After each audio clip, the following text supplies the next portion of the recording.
হরে কৃষ্ণ।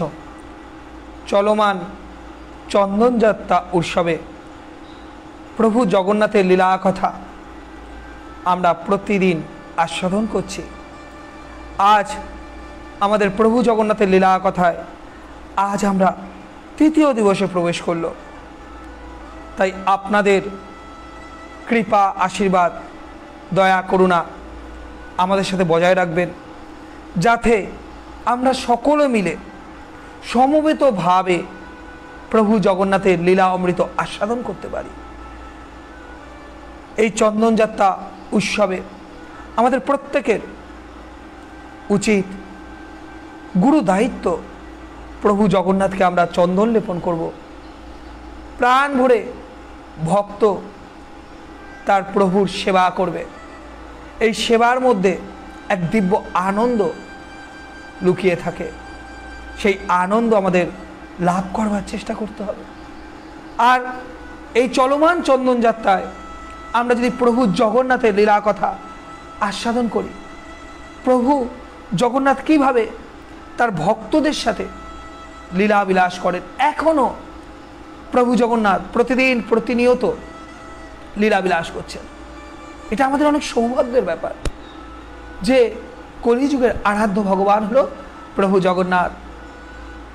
তার দাউ ভাইয়া বলদেব ভাইয়া ও সুভদ্রা মহারানীর সাথে আমাদের কাছে এই নীলাচল ধামে এক অপূর্ব ভুবন ভোলানো রূপ নিয়ে আমাদের কাছে প্রভু জগন্নাথ, বলদেব, সুভদ্রা মহারানী রূপে পূজিত হচ্ছে। আর সর্বদা ভক্তের সাথে লীলা বিলাস করছেন। তা আজ আমরা শ্রবণ করব যে প্রভু জগন্নাথের হাত, অনেকে বলে, আমরাও দেখি না প্রভু জগন্নাথের হাত নাই, পা নাই, কিন্তু এ সর্বত্রভাবে মিথ্যা। ভগবানের হাত, ভগবানের চরণ কেন থাকবে না? ভগবান তো লীলাবিলাস করবার জন্য সেই হাত আর চরণ আমাদের সামনে লুকিয়ে রেখেছেন। কিন্তু সেই ভগবান প্রভু জগন্নাথ যদি মনে করেন তার হাতকে এত বিস্তৃত করতে পারেন যে যে কোনো ব্রহ্মাণ্ডে পৌঁছে যেতে পারে। আমরা দেখেছি যখন ভগবান শ্রীকৃষ্ণ বামন দেবরূপে আবির্ভূত হয়েছিলেন, তখন বলি মহারাজ যে 3 পদভূমি দান করবার প্রতিশ্রুতি দিয়েছিলেন, সেই 2 পাতেই ভগবান শ্রীকৃষ্ণ সমস্ত লোক অধিকার করে নিয়েছিলেন।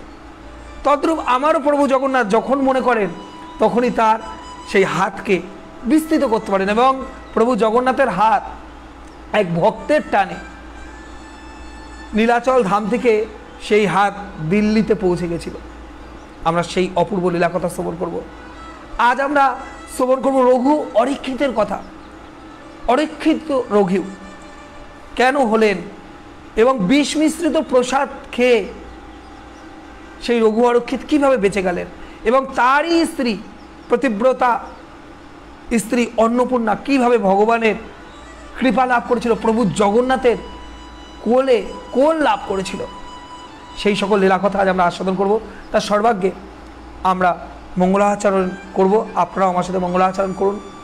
গ্রন্থের আরম্ভে করি মঙ্গলাচরণ, গুরু বৈষ্ণব ভগবান তিনের শরণ, তিনের শরণে হয় বিঘ্ন বিনাশাম, অনাশে হয় নিজ বাঞ্ছিত ভোগ পুরাণ, মহন্ত গুরু আর যত শিক্ষা গুরুগণ, তা সবারে আগে করি চরণ বন্দন। সর্বাগ্যে পতিত পাবন গুরু মহারাজ শ্রীমৎ জয় পতাকা স্বামী গুরু মহারাজের রাতুল চরণে সহস্র কোটি দণ্ডবত প্রণতি নিবেদন করে তার অহেতুকী কৃপা, আশীর্বাদ, করুণা, দয়া, অনুকম্পা প্রার্থনা করি। তৎপর ইস্কনের প্রতিষ্ঠাতা আচার্য পরম গুরুদেব কৃষ্ণ কৃপা শ্রীমূর্তি এসি ভক্তি বেদান্ত স্বামী প্রভুপাদের অহেতুকী কৃপা, আশীর্বাদ, করুণা, দয়া প্রার্থনা করি। সর্বোপরি কলিকালের কৃষ্ণস্তু ভগবান স্বয়ং নীলাচল ধামে যিনি সচল ভগবান রূপে সেই করুণাঘন বিগ্রহ শ্রীমান মহাপ্রভুর অহেতুক অপ্রাকৃত কৃপা প্রার্থনা করে আজকের প্রভু জগন্নাথের লীলা কথার তৃতীয় দিবসে আমরা প্রবেশ করব। আপনাদেরকে কৃপাপূর্বক সকল শুধু শ্রোতা ভক্তবৃন্দকে অনুরোধ করব, আপনারা ধৈর্য ধরে 6:45 অবধি আমাদের সাথে থাকুন। তারপরে আপনারা সন্ধ্যা আরতি করবেন, ভগবানের সেবায় নিয়োজিত হবেন। কিন্তু ভগবানের লীলা অমৃত আস্বাদন করলে আমাদের হৃদয়টা শুদ্ধ হবে। তাই আমরা এই বিকেলের সময়টা বেছে নিয়েছি। হয়তো 2-1 জনের একটু অসুবিধা হচ্ছে, কিন্তু আমার মনে হচ্ছে এটা উত্তম সময়। তাই আমরা প্রতিদিন এই চন্দন যাত্রার প্রত্যেকটা দিন আমরা চেষ্টা করব ভগবানের কৃপায় আমরা যেন প্রভু জগন্নাথের লীলা কথা আস্বাদন করতে পারি। লীলা অমৃত, কারণ প্রভু জগন্নাথ এমন সব লীলা করেন ভক্তদের সাথে যা আস্বাদন করলে না হৃদয় শুদ্ধ হবে। আর হরি কথায় আমাদের সবার মতি হয় না, আমাদের মন সর্বদা কৃষ্ণবিহীন জড়জাগতিক সমস্ত কার্যে আকৃষ্ট হয়।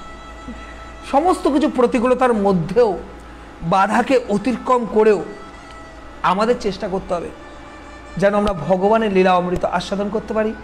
আর বিশেষ করে প্রভু জগন্নাথ যে রূপে ভক্তের সাথে লীলা করেন, সেই ভক্তের সাথে ভগবানের লীলা, আহা, এ আস্বাদন করলে আমাদের হৃদয়েও, এই পাষাণ হৃদয়েও আমাদের কৃষ্ণ ভক্তি প্রকাশিত হতে পারে। তাই আমরা সেই প্রভু জগন্নাথের কথা, লীলা কথা আমরা আস্বাদন করব। তা দেখুন প্রভু জগন্নাথের হাত কি করে নীলাচল ধাম থেকে দিল্লিতে পৌঁছে গেল, এক অপূর্ব লীলা কথা।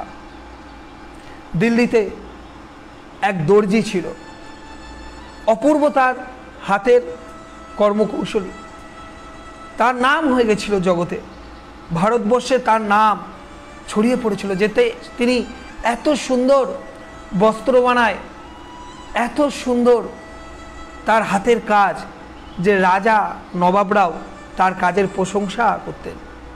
একবার দিল্লির বাদশাহ, তখন মুসলিম শাসক, এক মুসলিম রাজা বাদশাহ, সেই বাদশাহ মনোবাঞ্ছনা করলেন যে এই বিখ্যাত দর্জি দিয়ে আমি 2টি বালিশ বানাবো, 2টি বালিশ, এবং সেই বালিশ দুটি এমন অপূর্ব হবে যে আর কেউ এত সুন্দর বালিশ এই জগৎ সংসারে কেউ ভোগ করেনি।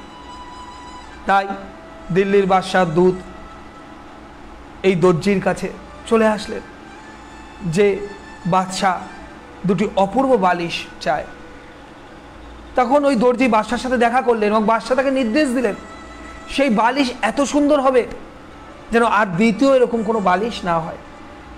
রাজা বাদশাদের জানেন তো মনের খেয়ালি, অর্থের তাদের কোনো কম নাই।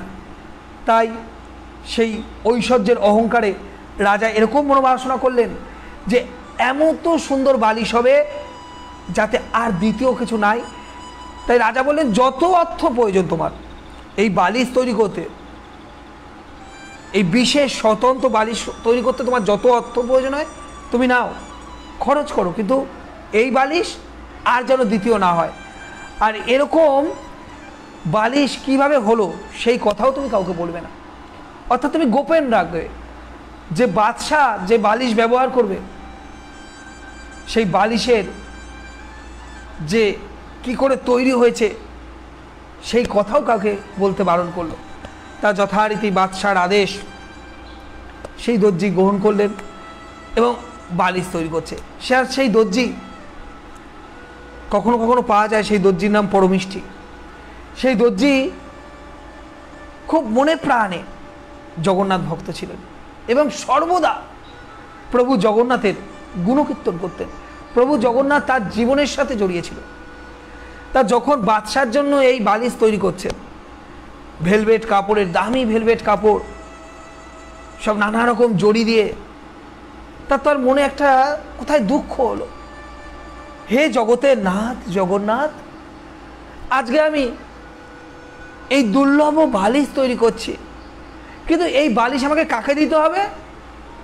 এই মুসলিম বাদশাকে। অথচ তুমি জগতের নাথ জগন্নাথ, এই বালিশ তো একমাত্র তোমাকে মানায়। এত ঐশ্বর্যপূর্ণ বালিশ যদি এই জগতে কেউ ভোগ করার অধিকারী হয় সে তো একমাত্র আপনি প্রভু জগন্নাথ। এইভাবে প্রভু জগন্নাথের কথা ভাবতে থাকে আর বালিশটা তৈরি করতে থাকে। মনে খুব দুঃখ, কোথায় যেন মনের অগোচরে এই দুঃখটা হচ্ছে, এই কষ্টটা হচ্ছে যে আমি এরকম একটি সুন্দর বালিশ তৈরি করছি, অথচ আমার প্রভু জগন্নাথের জন্য নয়, সাধারণ এক বাদশার জন্য। কিন্তু এই জগতের যিনি বাদশাহ, যিনি অনন্ত ব্রহ্মাণ্ডের মালিক, যিনি সকলের রাজা, রাজার রাজা, সেই প্রভু জগন্নাথকে তো আমি এরকম বালিশ দিতে পারছি না। মনের দুঃখ, কিন্তু রাজার আদেশ, রাজ আদেশ মানতে হবে, তাই রাজার জন্য সেই বালিশটি তৈরি করলেন। তা মোটামুটি অনেক পরিশ্রমে দুটি বালিশ তৈরি হয়েছে। সেই রাত্রবেলা শেষ হয়েছে কাজ। পরের দিন সকালবেলা দেবেন বা পরের দিন ডেলিভারি দেবেন রাজাকে, অর্থাৎ দিল্লির বাদশাকে। এমতো অবস্থায় সেই দিন পুরীর জগন্নাথ মন্দিরে রথযাত্রা চলছে। আপনারা জানবেন রথযাত্রায় একটা পহণ্ডু বিজয় বলে একটা উৎসব হয়, অর্থাৎ রথের ক্ষেত্রে কি হয়, ভগবানকে রথে তোলা হয়। তা প্রথমে সুদর্শনকে তোলা হয়। আপনারা জানেন যে পুরীতে নীলাচল ধামে প্রভু জগন্নাথ, বলদেব, সুভদ্রা মহারানীর সাথে প্রভু জগন্নাথের হাতের যে চক্র সুদর্শন, সেই সুদর্শন একটি দারু রূপে পাশে রয়েছে। তা প্রথমে রথে কাহাকে তোলা হয়, সুদর্শনকে, তারপরে সুভদ্রা মহারানীকে, তারপরে বলদেব ও জগন্নাথকে। তা সুদর্শনকে আর সুভদ্রা মহারানীকে তুলতে অতটা কষ্ট করতে হয় না, কিন্তু প্রভু জগন্নাথ আর বলদেব অত্যন্ত ভারী, তাই অত সহজে তোলা যায় না যে কেউ কাঁধে করে নিয়ে গেলাম, এত সোজা নয়। যারাই নীলাচল ধামের ভগবানের বিগ্রহ দেখেছেন তারা জানেন প্রভু জগন্নাথ কত বড় আর কত ভারী। তাই কি করতে হয়, তারা এই পদ্ধতিতে তোলে, সামনে একটা বালিশ রাখে এবং সেই বালিশের মধ্যে প্রভু জগন্নাথকে একবার নিল, আবার পরে আরেকটা ওই বালিশটা আবার পাশে রাখলো, আবার একটা বালিশ রাখলো।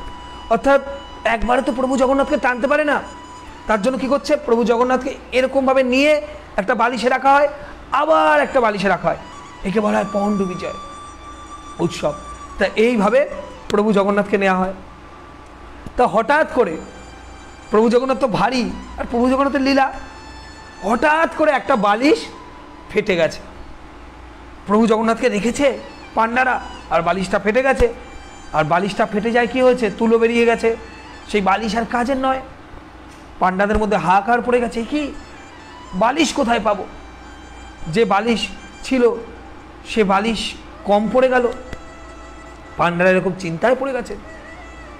আর সেই সময় দিল্লিতে, এটা নীলাচল ধামে রথযাত্রায় হচ্ছে, আর দিল্লিতে প্রভু জগন্নাথের ভক্ত সেই দর্জি মনোবাসনা করছে, প্রভু আমি কত কষ্ট করে, কত প্রেম দিয়ে, কত পরিশ্রম দিয়ে এই অপূর্ব বালিশ করলাম, কিন্তু আমার কত দুঃখ যে আমি আমার আরাধ্য প্রভু জগন্নাথকে না দিয়ে এই দিল্লির মুসলিম বাদশাকে দিতে হচ্ছে। মানুষের সেবায় লাগছে, কিন্তু এই অপূর্ব ঐশ্বর্যপূর্ণ বালিশ এ তো একমাত্র রাজার রাজা প্রভু জগন্নাথের সেবায়। তা প্রভু জগন্নাথ ভক্তের এই আকুতি প্রার্থনা ভগবানের সিংহাসনকে টলিয়ে দেয়। জানেন, ভগবান যিনি সকল কারণের কারণ, সেই ভগবান ভক্তের জন্য চঞ্চল হয়ে পড়ে। তাই প্রভু জগন্নাথ আর ঠিক থাকতে পারলেন না। প্রভু জগন্নাথ সেই নীলাচল ধাম থেকে তার হাতকে বিস্তার করে দিল্লিতে, তখন ওই দর্জি স্বপ্ন দেখছে, দর্জির কাছে প্রভু জগন্নাথ বলছে, এই তো আমি এসেছি, এই দাও আমাকে বালিশ দাও। আর সে ব্যক্তি কি করলো, দর্জি খুব আনন্দ পেয়েছে, আহা আমার প্রভু হাত বাড়িয়েছে আমার কাছ থেকে বালিশ গ্রহণ করবে বলে। সেই দর্জি কি করেছে, সেই বালিশটা প্রভু জগন্নাথের হাতে দিয়েছে, আর প্রভু জগন্নাথের স্তুতি করছে, জয়গান করছে যে আজ আমার মনোবাঞ্ছনা পূর্ণ হলো। প্রভু জগন্নাথ কি করলেন, হাতে করে, নিজের হাতে। অনেকে আমরা ভাবি প্রভু জগন্নাথের হাত নেই, সব আছে ভগবানের। যখন সময় হয় ভক্তের জন্য ভগবান সমস্ত কিছু বিস্তার করে দেয়।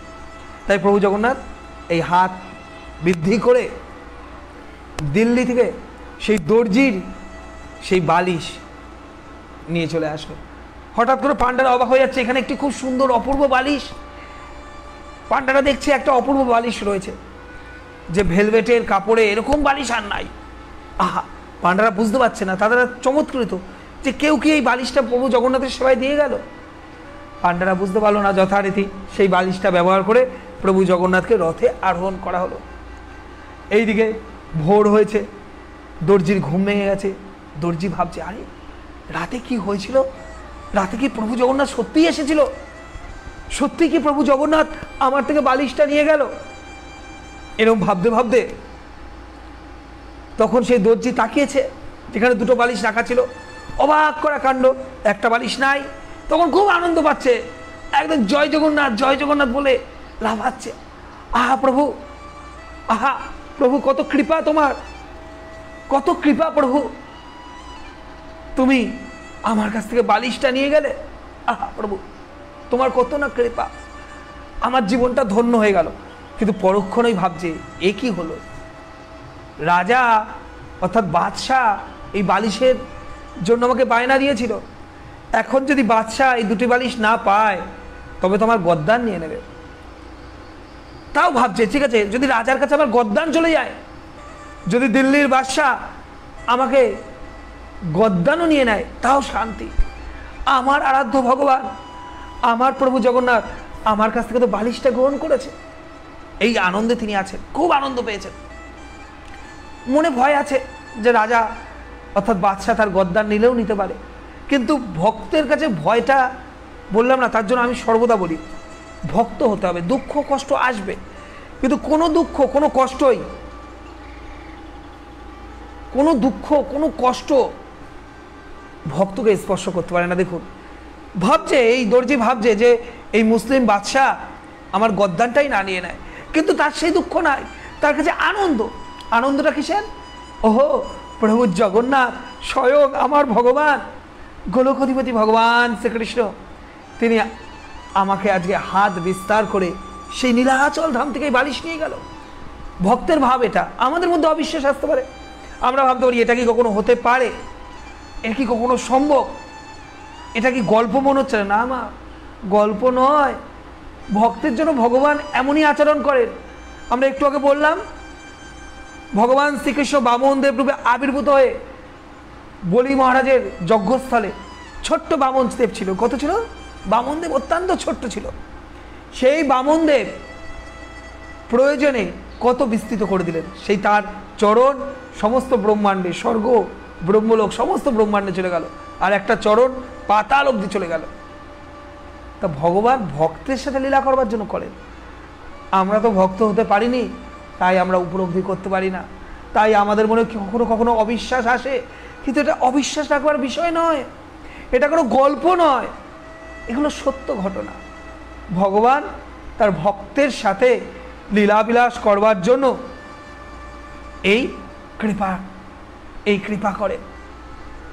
তা এইভাবে ভগবানের কৃপা আমরা লাভ করতে পারি, বিশেষ কৃপা লাভ করতে পারি। তা এক্ষেত্রে ভক্ত হতে হবে, ভক্ত বিনা আর কোনো গতি নেই। ভক্তই একমাত্র বুঝতে পারে ভগবানের এই প্রেম। তাই সেই ভক্ত, সেই দর্জি কষ্ট পায়নি, দুঃখ পায়নি, তার বিশ্বাস ছিল। তার তিনি যথারীতি রাজা ডেকেছেন, বালিশ নিয়ে আসো, অর্থাৎ রাজাকে বালিশ দেওয়ার সময় হয়েছে, বালিশ নিয়ে গেছে। দুটো বালিশ তো নাই, একটা বালিশ তো প্রভু জগন্নাথকে দিয়ে গেছে, আরেকটা বালিশ নিয়ে গেছে। তা রাজা যখন চেয়েছে, বাদশাকে ওই বালিশটা দিয়েছে, নিন বাদশাহ এই বালিশ। বাদশাহ বলছে, বাহ, খুব সুন্দর হয়েছে একটা বালিশ দেখে, আহা অপূর্ব বালিশ, আচ্ছা দাও দ্বিতীয় বালিশটা দাও। দিল্লির বাদশাহ নবাব বলছে, দ্বিতীয় বালিশটা দাও। তখন তো সেই দর্জি বলছে, না, দ্বিতীয় বালিশটা নাই। বাদশাহ রেগে গেছে, কেন? আমি তো তোমাকে দুটো বালিশের অর্ডার দিয়েছিলাম, দুটো বালিশের বায়না দিলাম, এখন তুমি একটা বালিশ দিচ্ছ, তাহলে আরেকটা বালিশ তুমি করনি, তুমি কি আমার নির্দেশ অমান্য করেছো? তখন সেই দর্জি বলল এই কথা যে, দেখুন আমার জগন্নাথ, প্রভু জগন্নাথ এই বালিশ করেছিলাম, কিন্তু প্রভু জগন্নাথ এই বালিশটা নিয়ে গেছে। বাদশাহ বলছে, কোন জগন্নাথ? মুসলিম বাদশাহ প্রভু জগন্নাথকে অত ভালোভাবে জানে না। কোন জগন্নাথ? তোমার জগন্নাথ এত বড় সাহস, আমি বালিশ দিয়েছি আর সেই বালিশ নিয়ে গেল? তখন সেই ভক্ত দর্জি বলছে, হ্যাঁ প্রভু, এ তো রাজার রাজা। আপনি যে বাদশাহ, আপনাকে কে বাদশাহ বানিয়েছেন? আমার প্রভু বানিয়েছেন। এই জগৎ সংসারে যে যে আসনে আছে, যে যেই পদে আছে, প্রভু জগন্নাথের কৃপায়। বাদশাহ তো আরও রেগে গেছে। হ্যাঁ, একই কথা, সব তার ইচ্ছায় হয়। কে সেই? বলো এক্ষুনি, আমি তাকে জানতে চাই।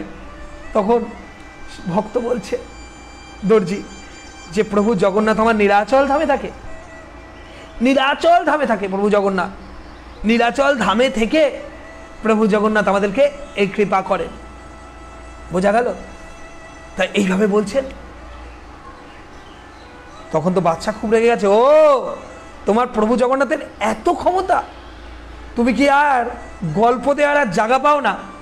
আমাকে তুমি ঢপ দিচ্ছ। মুসলিম বাদশা বলছেন তার সেই বিশ্বাস নাই। তুমি আর গল্প দেওয়া, আচ্ছা তোমার প্রভু জগন্নাথের হাত এত লম্বা যে নীলাচল থেকে, পুরী থেকে এই হাত দিল্লিতে এসে তোমার থেকে বালিশ নিয়ে গেছে। ঠিক আছে।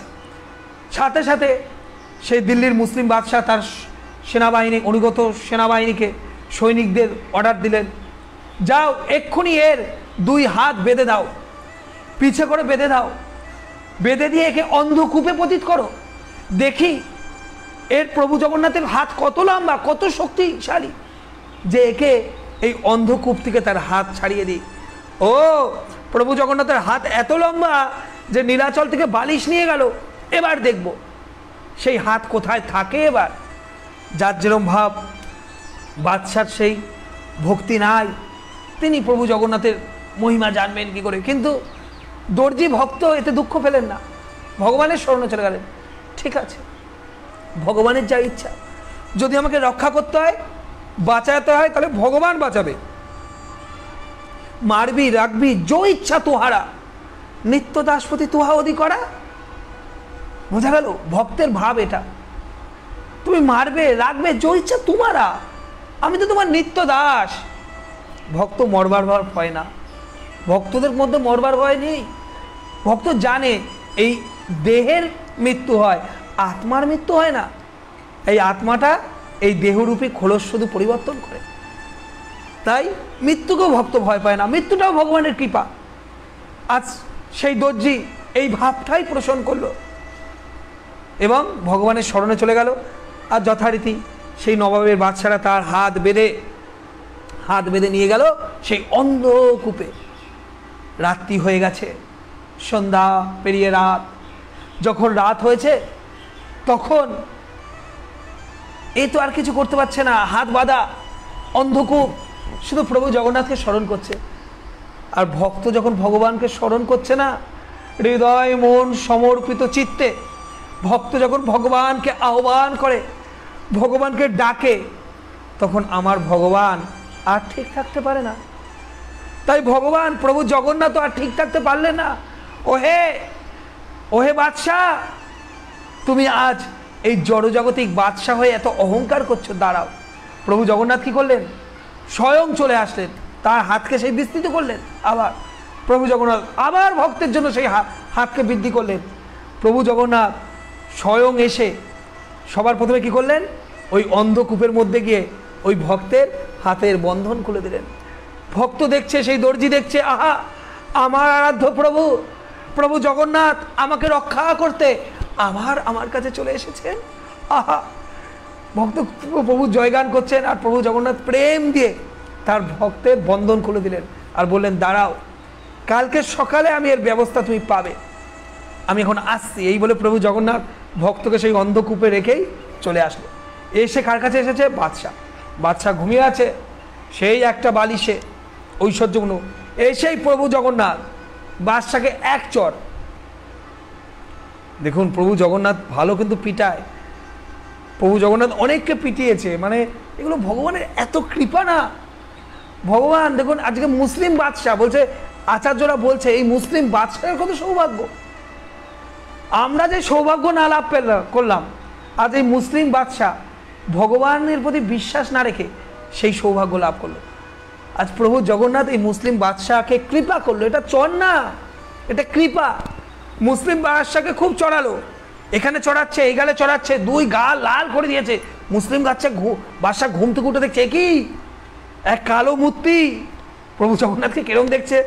প্রভু জগন্নাথকে তো জানতো না, তাই তার ভাব কি, আহা এ কি এক ভয়ঙ্কর কালো মূর্তি, তার এই লম্বা লম্বা হাত, আমাকে তো পিটাচ্ছে, বাচ্চা তখন কাঁদছে, হে প্রভু আমাকে রক্ষা করুন, আপনি কে, আপনি কে প্রভু, আমাকে রক্ষা করুন।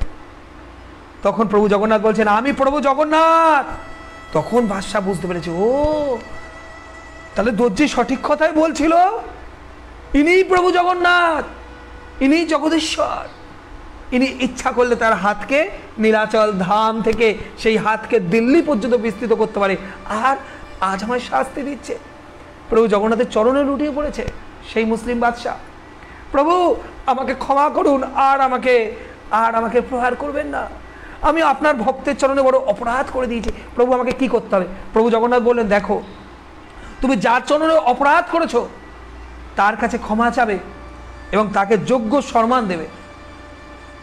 তখন তো সেই মুসলিম বাদশা প্রভু জগন্নাথের চরণে পড়ে ক্রন্দন করছে, আহা প্রভু আপনি এত কৃপালু, ঠিক আছে প্রভু আপনার কথাই হবে, আমি কালকে এর এক বিহিত করব। তা প্রভু জগন্নাথ আবার উধাও অন্তর্ধান হয়ে গেছে।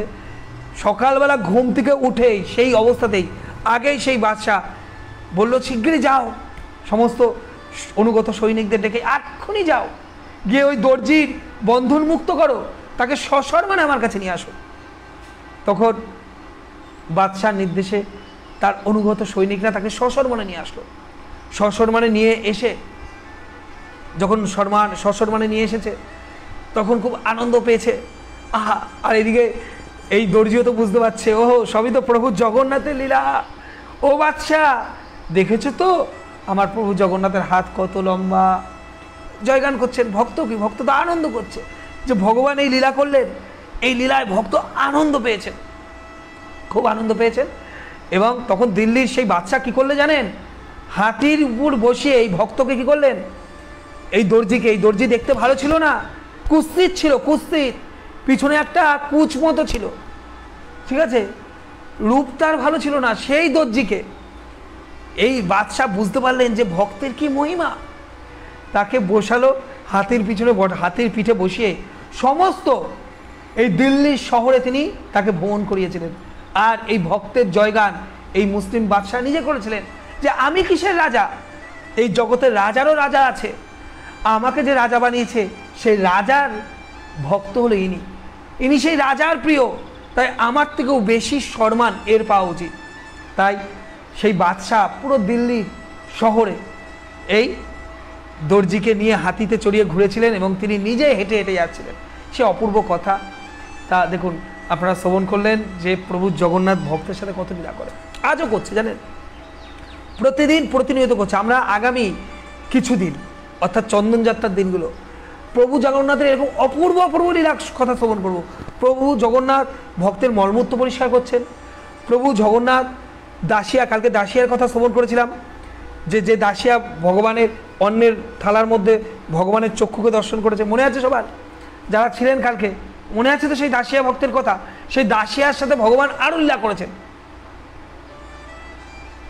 আচ্ছা, তা এই সকল আমরা শ্রবণ করবো। আচ্ছা, মৌসুমী রানী মাতাজি আমাদেরকে বলছেন, প্রভু আপনার চরণে আমার ধন্যবাদ প্রণাম, প্রভু আমি বাংলাদেশ থেকে শ্রবণ করছি, প্রভু 7টার পর কি তুলসী প্রদক্ষিণ করা যায়? এখন তো 7টার পর রাত হয়ে যায়। হরে কৃষ্ণ মাতাজি, না 7টায় করবেন না, 7টার আগে করবেন।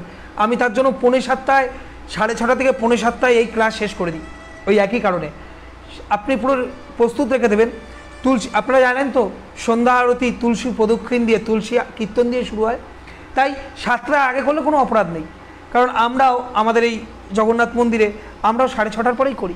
এখন গরমকাল, 7টার আগে করলেই হয়, 7টার পরে করা উচিত না। আমি সেই সময়টা অবশ্যই মেনটেন করি আর মেনটেন করব। আমি 6:30তেই চেষ্টা করব আমার ক্লাস শেষ করে দেওয়ার।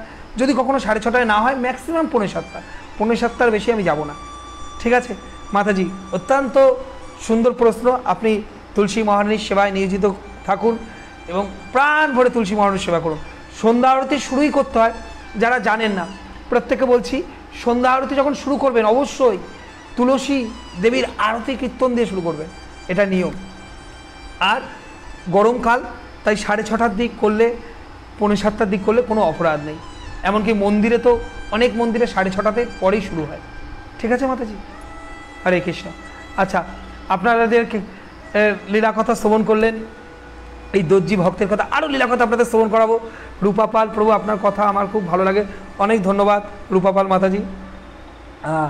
দেখুন, ভগবানের লীলা কথা তো ভালো লাগবেই, আমি চেষ্টা করছি, আপনারা একটু কৃপা করবেন। আপনাদেরও নিশ্চয়ই ভালো লাগছে। প্রত্যেকে একবার জয় জগন্নাথ বলে দিন, জয় জগন্নাথ বলে একবার কমেন্ট করে দিন, যাতে প্রভু জগন্নাথ আমাদের এই যে আপনারা এই ভগবানের কথা শ্রবণ করছেন, অর্থাৎ আপনারা ভগবানের কৃপা লাভ করছেন, প্রত্যেকে ভগবানের কৃপা লাভ করছেন। কারণ ভগবানের কথা অমৃত শ্রবণ করার মধ্যেই ভগবানের কৃপা আমাদের মধ্যে লাভ হয়। ভগবানের লীলা কথা, ভগবান ভক্তের সাথে কীরকমভাবে লীলা করেছে, সেই সকল লীলা কথা যদি না শ্রবণ করি তাহলে কিন্তু আমাদের হৃদয় শুদ্ধ হবে না। তাই প্রত্যেকে জয় জগন্নাথ, প্রত্যেকে জয় জগন্নাথ করুন। যেহেতু আপনারা মোবাইলে আছেন, এখন অন্য কোথাও নেই, তাই আপনারা মোবাইলেই জয় জগন্নাথ করুন। আমিও বলি জয় জগন্নাথ, ক্লাস শেষের পর আমিও একবার জয় জগন্নাথ লিখে দেবো, ঠিক আছে? প্রভু যেন আমাদের এই লীলা আস্বাদন করার শক্তি আমাদের মধ্যে যোগায়, আমাদের প্রত্যেককে যেন এই চন্দনযাত্রার দিনগুলোতে প্রভু জগন্নাথ এই শক্তি দেয়, যেন আমরা ভগবানের লীলা কথা শ্রবণ করতে পারি, ভগবানের লীলা অমৃত আস্বাদন করতে পারি, তার হৃদয়ঙ্গম করতে পারি এবং কৃষ্ণ ভাবনামৃত আমরা থাকতে পারি। আর এই বিশেষ করে চন্দনযাত্রার দিবসগুলোতে আমরা যেন প্রভু জগন্নাথকে স্মরণ করতে পারি। সকলে জয় জগন্নাথ লিখছেন, হরি বল হরি বল। সকল ভক্তরা জয় জগন্নাথ কমেন্ট করছে, জয় জগন্নাথ হরি বল। প্রত্যেকে একবার করে লিখবেন, হরে কৃষ্ণ। অনেক ধন্যবাদ। এবার আমরা অপূর্ব এক ভক্তের কথা শ্রবণ করব। দেখুন ভক্ত কিরম হয় আর ভগবান ভক্তের জন্য কি করতে পারে। অরক্ষিত রঘু, এই রঘুনাথ বলে একজন ছিলেন, সে কি করে অরক্ষিত রঘু নাম নিলেন, সেই কথা, অপূর্ব তার লীলা কথা। এই উড়িষ্যায় এই অরক্ষিত রঘুর কথা খুব প্রচলন আছে। হরে কৃষ্ণ। সবাই জয় জগন্নাথ বলছে, হরি বল।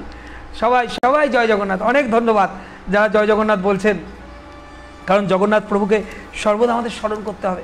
তা আমরা এখন অরক্ষিত রঘুর কথা শ্রবণ করব, খুব অপূর্ব কথা। তা কৃষ্ণ মহাপাত্র নামে উড়িষ্যাতে এক জমিদার ছিলেন, অনেক ঐশ্বর্য, ধন সম্পদ, অনেক ধন সম্পদ।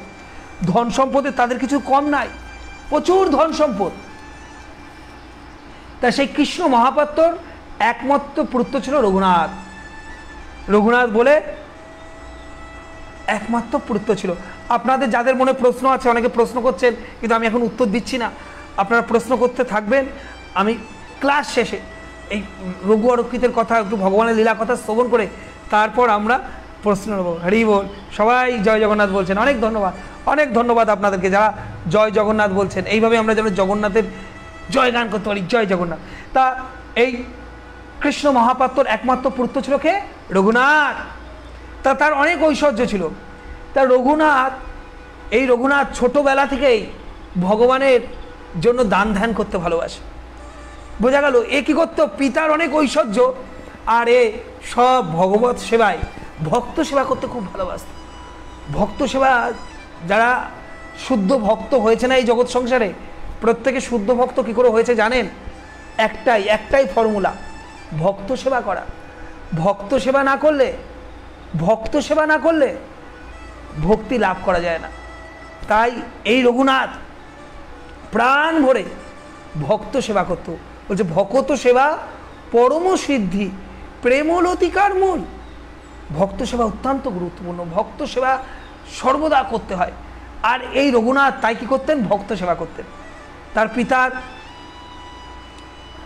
পিতার অনেক সম্পদ, সেই সম্পদ সে সব ভক্ত সেবায়, বৈষ্ণব সেবায়, সাধুগুরু বৈষ্ণবের সেবায় খরচ করে ফেলতেন। সবাই জানতেন এই রঘুনাথ অত্যন্ত দানী।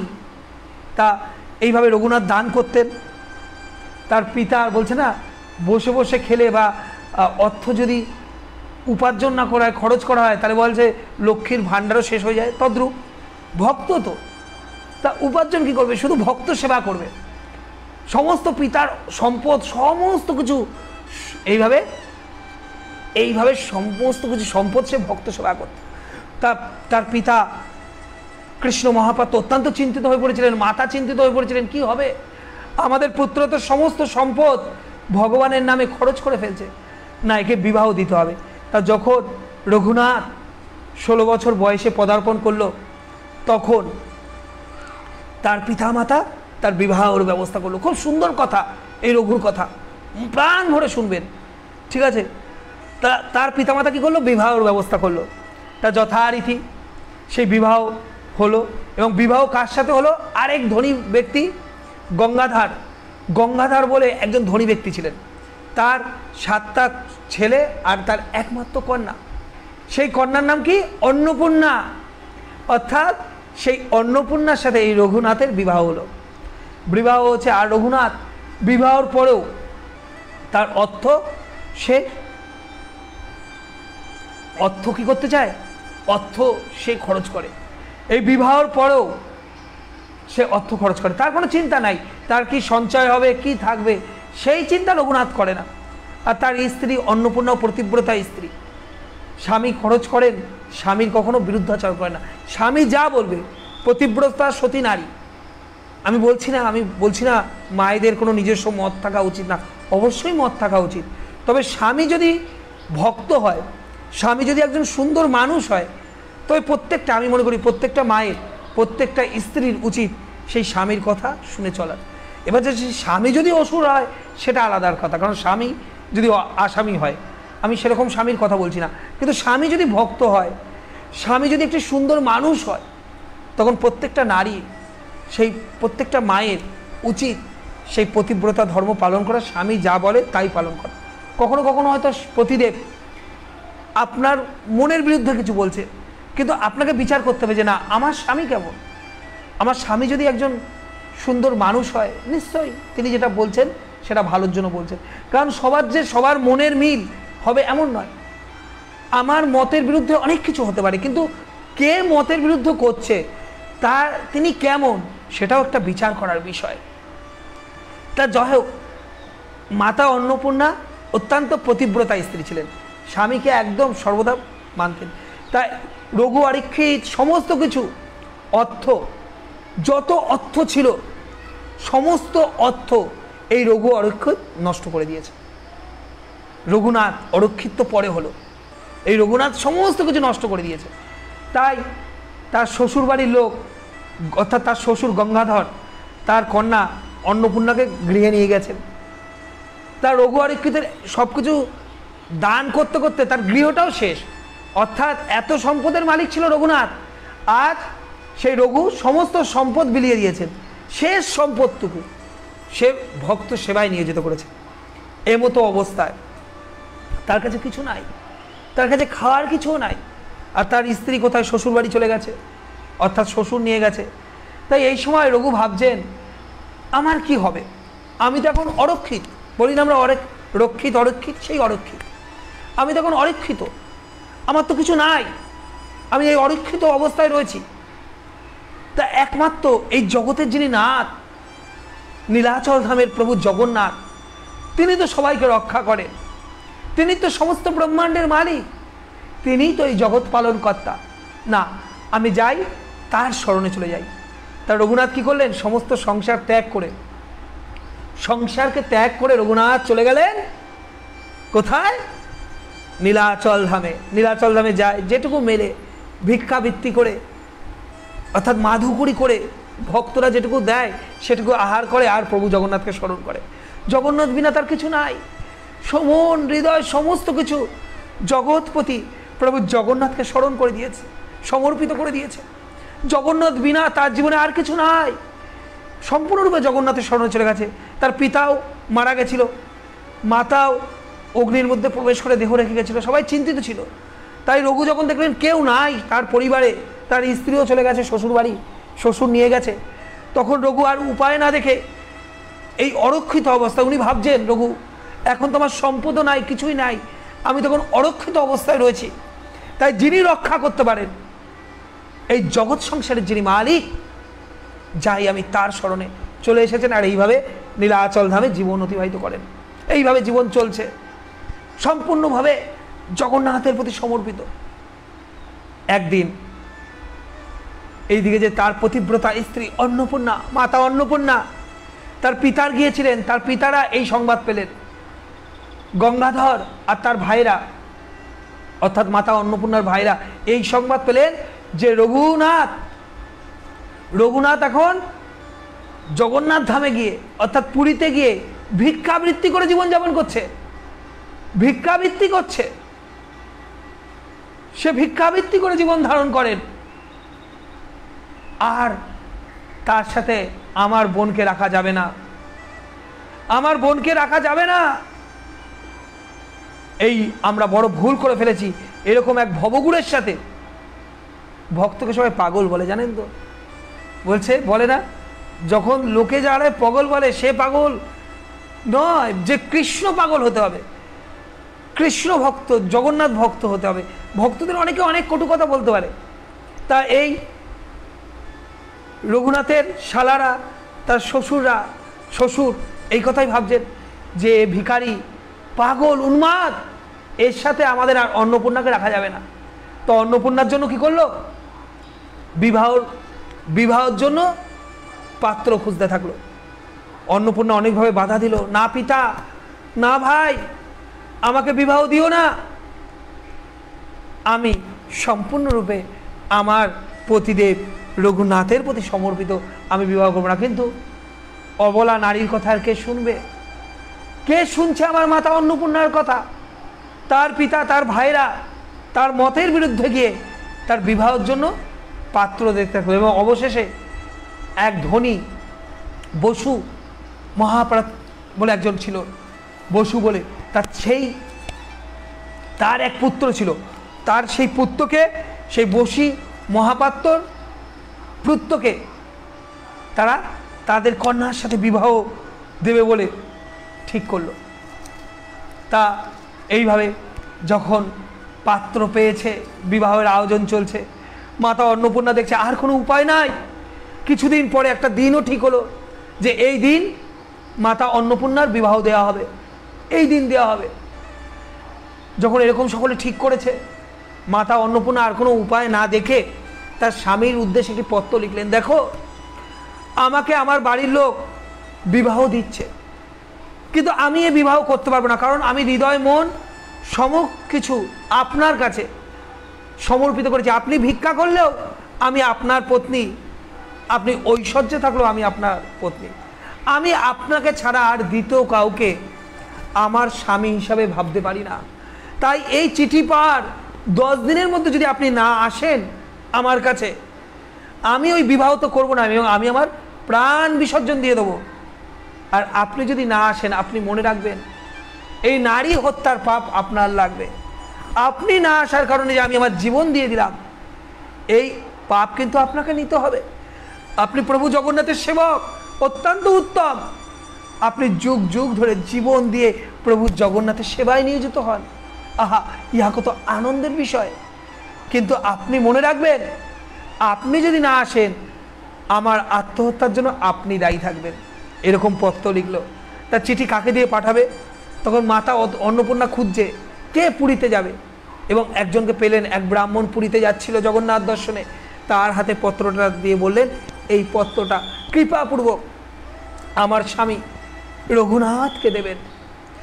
তা যথারীতি সে ব্রাহ্মণ দায়িত্ব পালন করেছিলেন এবং জগন্নাথের কাছে গিয়ে খুঁজতে থাকলেন, কোথায় রঘু, কোথায় রঘুনাথ। তখন সেই রঘুনাথকে সবাই অরক্ষিত রঘু বলতে জানতো, কারণ যে অরক্ষিত অবস্থায় ছিল রঘু আর প্রভু জগন্নাথের শরণে চলে গেছে, তাই সর্বত্রভাবে তখন তাকে এই পুরীর জগন্নাথ মন্দিরে অরক্ষিত রঘু বলে সবাই চিনত। তখন সবাই বললো ওই দিকে অরক্ষিত রঘু আছে। তখন সেই ব্রাহ্মণ গিয়ে মাতা অন্নপূর্ণার সেই পত্রটি এই রঘুকে দিল। রঘু পত্রটি পড়ছে যে এই পত্র কোথা থেকে এসেছে, আহা, এ তো আমার প্রিয়তমা স্ত্রী অন্নপূর্ণা দিয়েছে। যখন চিঠিটা পড়লো, রঘুর মাথা খারাপ হয়ে গেল, কি করবে? কারণ তার স্ত্রী লিখেছে যদি 10 দিনের মধ্যে না যায়, কতদিন? 10 দিন।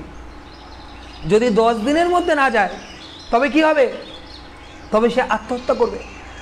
আর সেই সময় তো এত গাড়ি ঘোড়া ছিল না, তাই সেই সময় যদি পুরীধামে যেতে হতো, পুরীধাম থেকে তার স্ত্রীর কাছে যেতে হতো,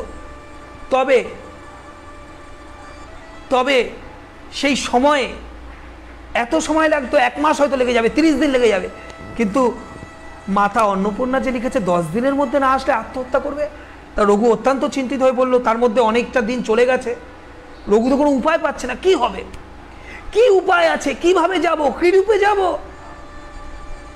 হে ভগবান, আজকে আমার প্রতিব্রতা স্ত্রী শেষে আমার জন্য আত্মহত্যা করবে, আমাকে শেষে স্ত্রী হত্যার দায় নিতে হবে প্রভু জগন্নাথ। আর অরক্ষিত রঘু সম্পূর্ণরূপে প্রভু জগন্নাথের শরণে চলে গেল, যে জগন্নাথই সব।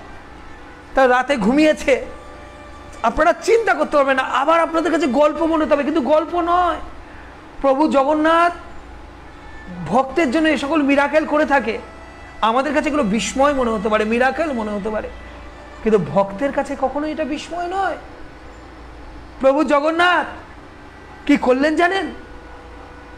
রঘু অরক্ষিত ওই যে বিছানায় ঘুমিয়েছিল ওই পুরী ধামে, ওই রাত্রিবেলা রঘুকে তার নিয়ে এসে যেখানে তার শ্বশুর বাড়ি সেই গ্রামে ফেলে দিলেন। ভাবুন, যেহেতু আসতে 30 দিনের মতো সময় লাগবে, আর তার ভক্ত মনে কষ্ট পাচ্ছে, দুঃখ পাচ্ছে। আহা প্রভু, আজ আমার জন্য আমার প্রতিব্রতা স্ত্রী আজ দেহত্যাগ করবে, কি উপায়? তাই প্রভু জগন্নাথ সেই রঘুকে ওই রাত্রিবেলা, রঘু বুঝতেও পারলেন না, তাকে তুলে নিয়ে এই তার শ্বশুর বাড়ির গ্রামে ফেললেন। হঠাৎ করে সকালে ঘুম ভেঙেছে, রঘু ঘুম থেকে তাকাচ্ছে, কি এই কোথায়? আমি তো যেখানে শুয়েছিলাম সেখানে শুয়ে নাই, এ কোথায় শুয়ে আছে?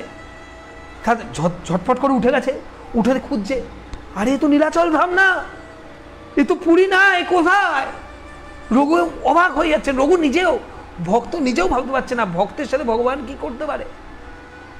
এ তো বিস্ময়। আপনারা যারা শ্রবণ করছেন তারা অবিশ্বাস করবেন না, সবার সাথে ভগবান এরকম করে না। ভগবান তার ভক্তের জন্য এগুলো করে, তার জন্য ভক্ত হতে হবে। তাই তো বারবার বলি, মা ভক্ত হন, ভক্ত ছাড়া আর কোনো গতি নাই। এই জীবনে ভক্ত হতে হবে। যারাই ভক্ত হয়নি তাদের জীবনটা নষ্ট করে দিয়েছে। এই দুর্লভ মনুষ্য জন্ম লবিয়া কৃষ্ণ না ভজিল, এই দুঃখ কহিব কারে? সংসার সংসার বলে মিছে গেল কাল, লাভ না হইল ঘটিল কিছু জঞ্জাল। তাই ভক্ত হতে হবে, ভক্ত বিনা আর জীবনে কোনো গতি নাই। আজ দেখুন রঘু সেই শুদ্ধ ভক্ত হয়েছিল, সমস্ত কিছু ত্যাগ করে প্রভু জগন্নাথের চরণে সমর্পিত হয়েছিল, আত্মসমর্পণ করেছিল। তাই আজ প্রভু জগন্নাথ তার সমস্ত দুঃখ, তার সমস্ত কষ্ট আজ প্রভু জগন্নাথ নিজের কষ্ট, নিজের দুঃখে পরিণত করেছেন।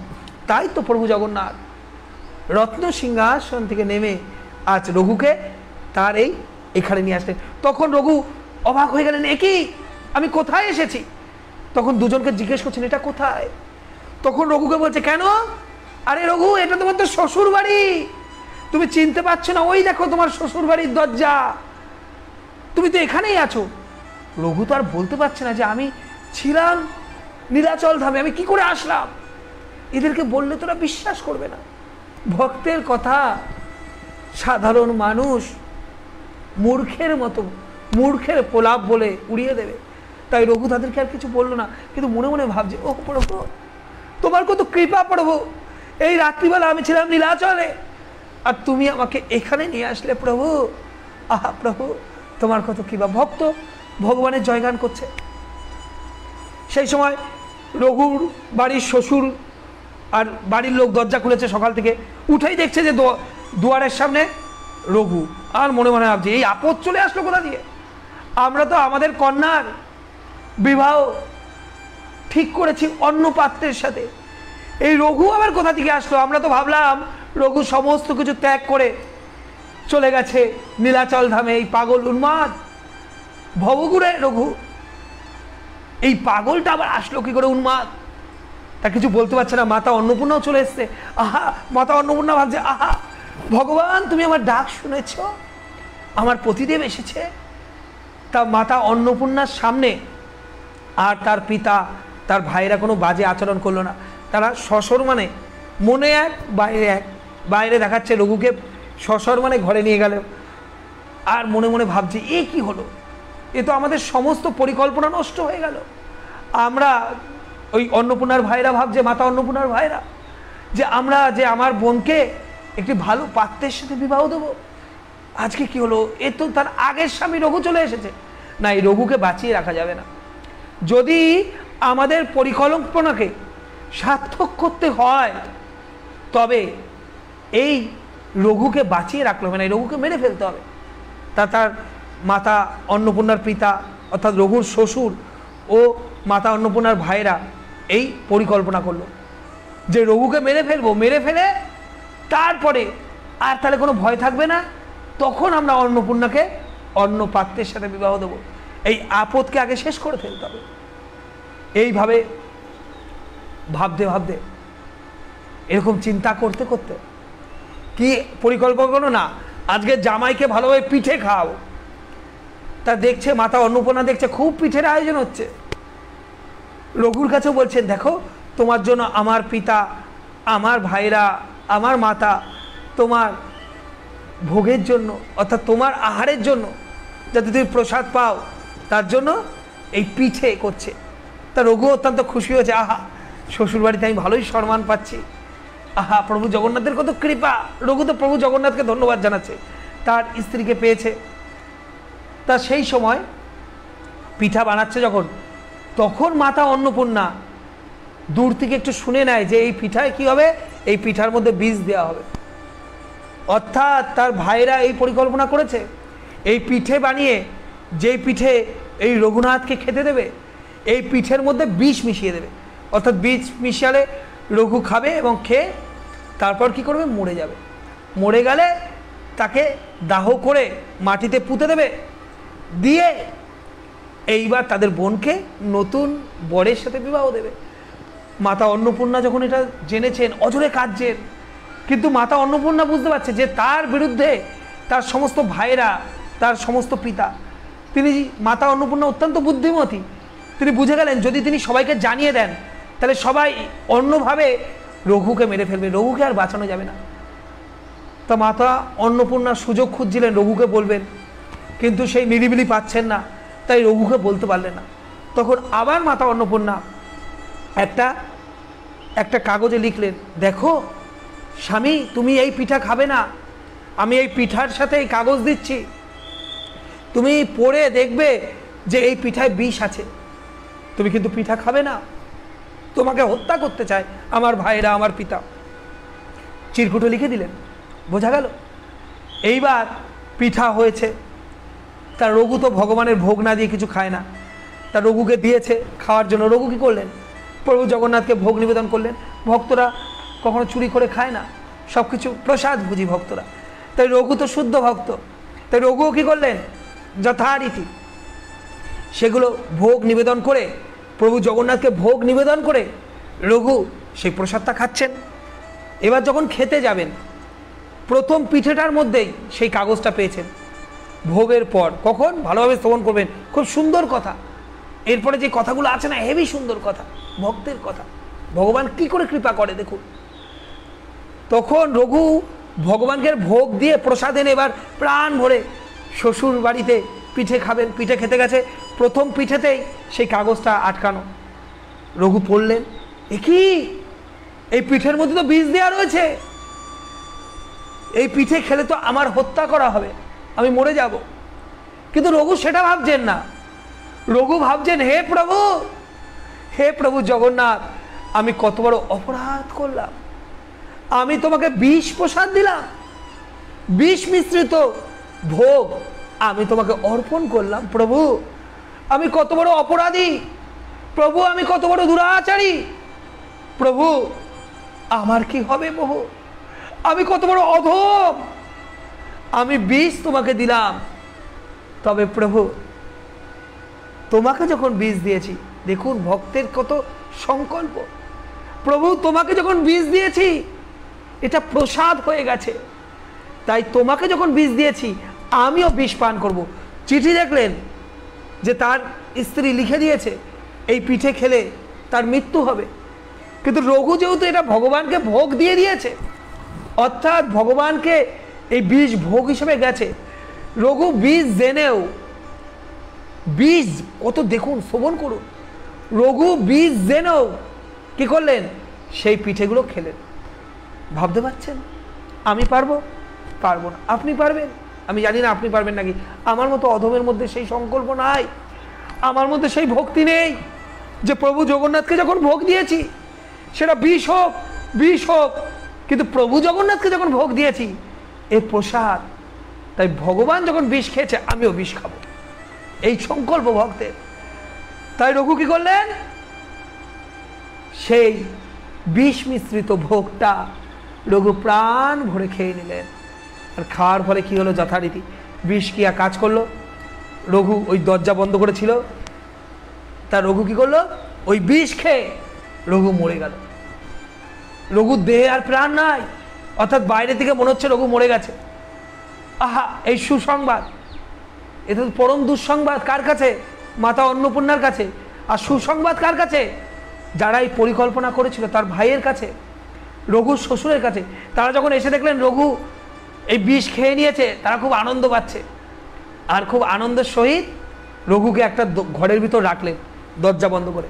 আর কি পরিকল্পনা করলেন, যে আজকে রাতটা থাকুক, এই রাতটা এই রঘু এই ঘরের মধ্যে থাকবে, আর কালকে ভোরের আলো ফোটার আগেই এই লাশটা, তখন লাশ হয়ে গেছে, ভাবছে রঘুর শরীর নীল হয়ে গেছে বিষ পান করে, একে আমরা নিয়ে গিয়ে নদীর ধারে পুঁতে দেবো, এর সৎকার করে দেবো, তাহলে আর আমাদের ভয় থাকলো না। তখন আমাদের বোনকে, অন্নপূর্ণাকে অন্ন এই পাত্রের সাথে বিবাহ দেবো। তাই এই তারা মনোভাব, তার রাত্রিবেলা দরজা বন্ধ করে দিয়েছে। আর ওইদিকে একজন তো ঠিক থাকতে পারছে না, রঘু তো চেতনা নাই, রঘু তো মৃত্যু হয়ে গেছে, কিন্তু একজন তো ছিল তার জন্য প্রার্থনা করার, সে কে, আমার পতিব্রতা মা অন্নপূর্ণা। অন্নপূর্ণা কি করছেন, শুধু ভগবানের কাছে কাঁদছেন, প্রভু